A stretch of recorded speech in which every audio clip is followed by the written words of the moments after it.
سلام، به این سفر خوش اومدین. اینجا ایتالیا. ما الان دقیقاً در این قسمت از ایتالیا قرار داریم. موقعیت ما به سوئیس اینه و تقریباً 2 تا 3 ساعت با ماشین از میلان فاصله داریم. اسم منطقه‌ای که ما توش چند روز سکونت داشتیم آلانیا والسزیا هست.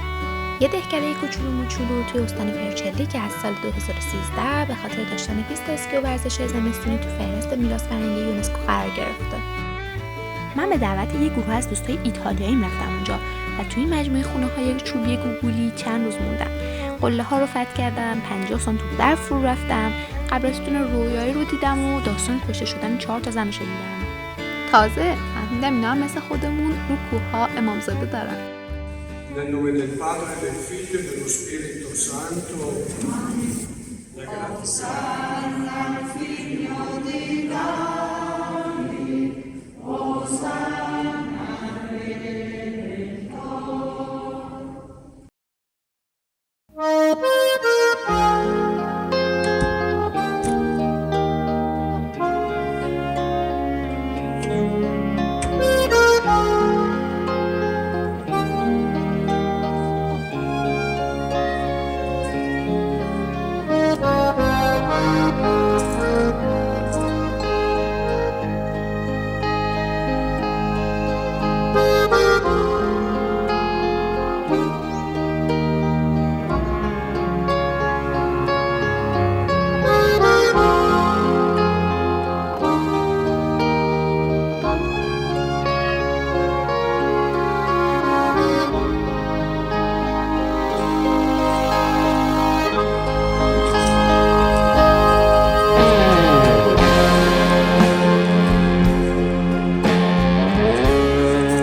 is a chapel where there is a saint. It's called Sant'Antonio of the Peak because it helps you finding things. So if you lose something, you just go there, pray him, and he